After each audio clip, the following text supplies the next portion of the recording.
with the drawing part.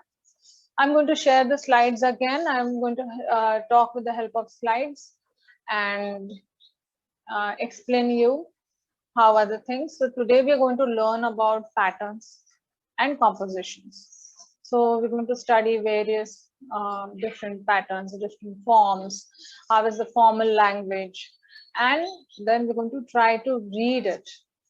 All right, we're going to try to understand how to read or how to relate or how to use these patterns in our work. Yeah. All right. So I'm sharing the slide. Have a look at it.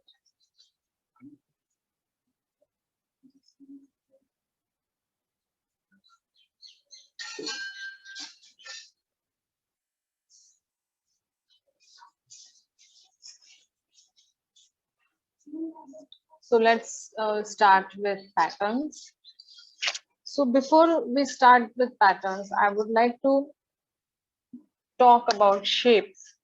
So you must be aware about various shapes. The basic shapes are triangle, square, circle, oval, rectangle. So these are the basic shapes, and with the help of which now you must be remembering in the color session, color chapter, how did we learn about the primary colors, then the secondary colors, then further. So in every aspect, it is the same. Like, you know, in drawing also, there are some basic shapes, basic lessons, and on that, like, you know, in maths also, there are some basic formulas. So in the similar manner, in drawing, we have these basic shapes, and with the help of this, then further we explore, like we have the scope or the palette of more of advanced things in it. So when we move, when we talk about pattern, what is exactly pattern? Pattern is the use of shapes and forms which we create, and when they interact with each other or they are placed together or in some manner, it is called as a pattern. All right. So there are various patterns in drawing, in art, which we generally come across wherever we see around, we see patterns. Yes. So that is why we need to understand the essence of the styles of patterns. Yes. Chalo, let's start.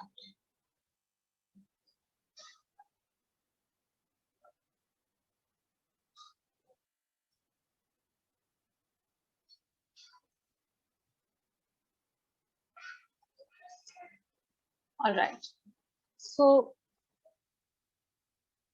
a pattern in art consists of lines and shapes that are repeated. As an example, you see this block, the A block, which can now be applied to a grid. So what is grid? Grid is a calculative, you must be knowing grid. Grid is just a pattern of standing lines and vertical lines and sleeping lines. That's called grid, generally used for drawings. So in various manners, when the same block is applied, we get various different patterns. I hope you can see this slide and read the type, the information. Now repeating these blocks without rotating, it would create a triangle pattern. However, rotating every other block by 180 degree creates an up, down pattern. So B is this, A is this, B is this. So look at A diagram and look at the B diagram pattern. I want you to see the difference.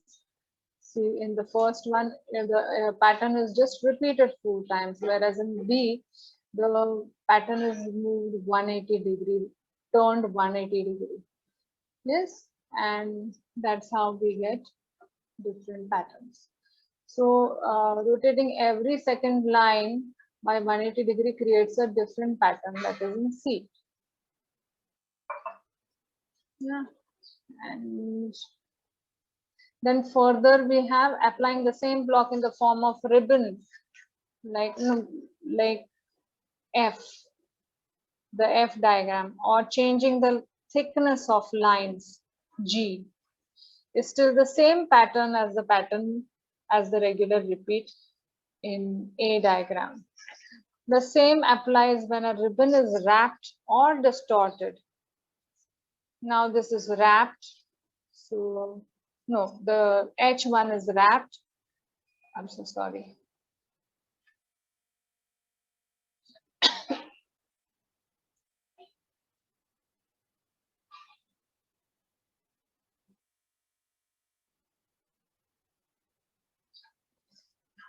So the H1 is wrapped and the lower one is distorted.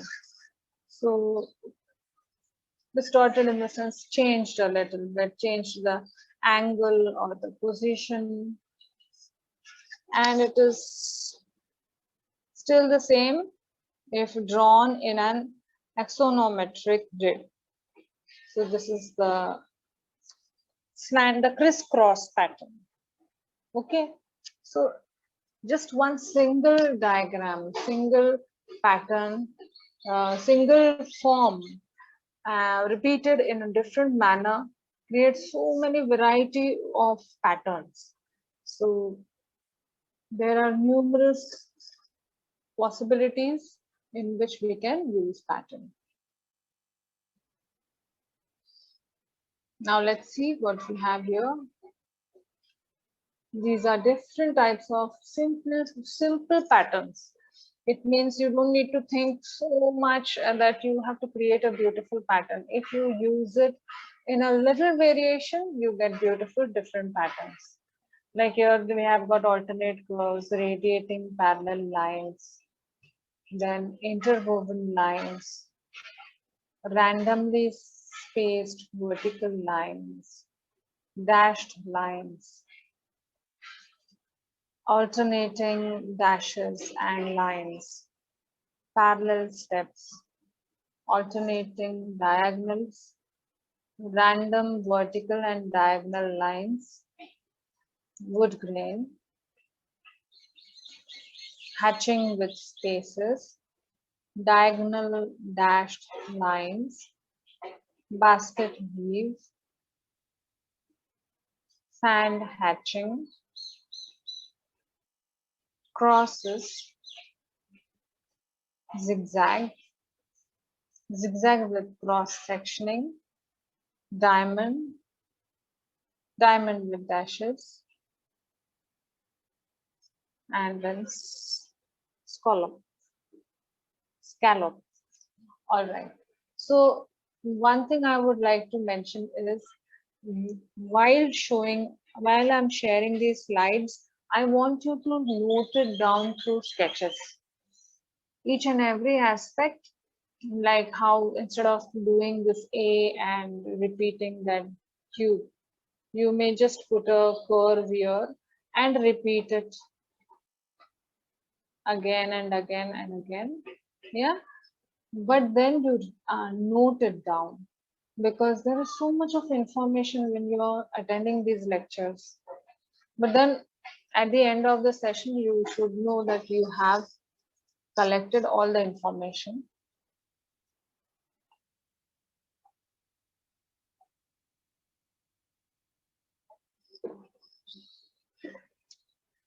I'm going to give you 2 minutes for these repetitions, like noting it down, magnifying it.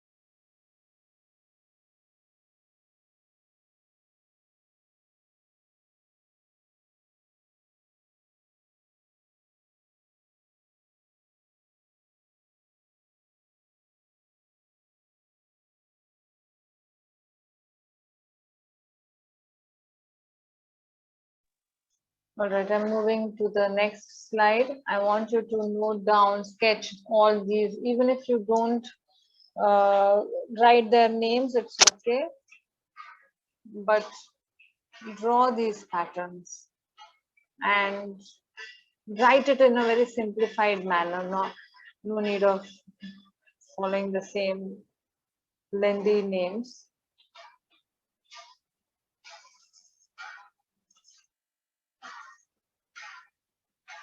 Understand the concept of doing this. Why are we doing these patterns? Because we develop our vision to understand the designs around us or in our work, through our work. That is why we are studying this and having these drawing lessons.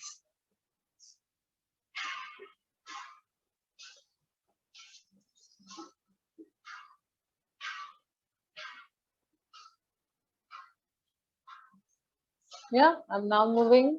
I hope you have completed it. All right. Now these are the textures. Textures, what are the patterns and textures? What is the difference? Patterns are consciously created shapes, forms, and textures are naturally available, or textures are achieved by doing. Okay, so textures are generally referred to tactile feel or tactile look of things. How the table is smooth and shiny. How the paper is, now paper is smooth but little rough. So it talks more about the feel. So textures could be visually created by doing shading, coloring, and patterns are used with made with the help of forms.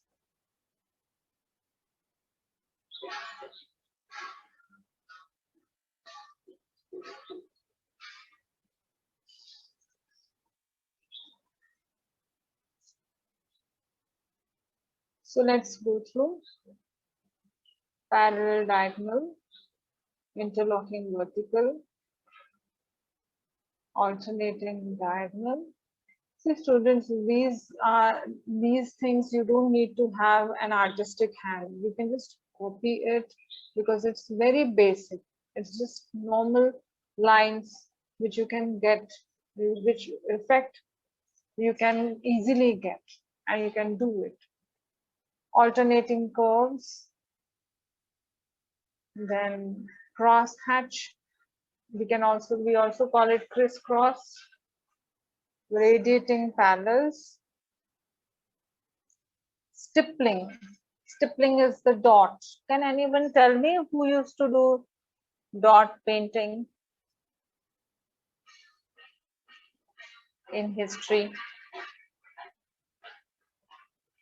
Who was the artist who used to paint in dots?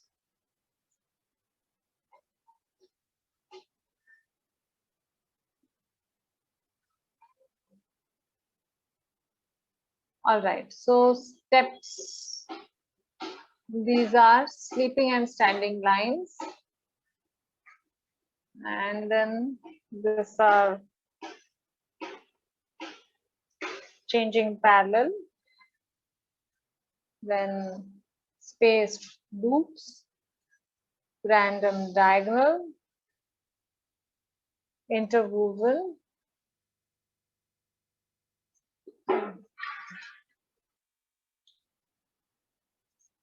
cobblestone, spaced random verticals. So it was George Seurat who used to paint in pointing points from impressionistic period, impressionism. Yeah, sure. Showing you the next slide.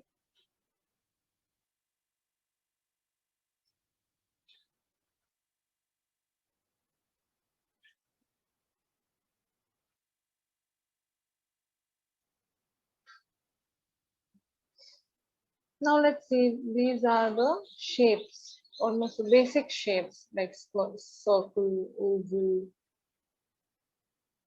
triangle, rectangle. And then when placed on the surface are creating a feel of pattern. But these are these shapes just kept randomly anyhow on the surface? No, they are thoughtfully placed, like the triangle line is matching with the curved line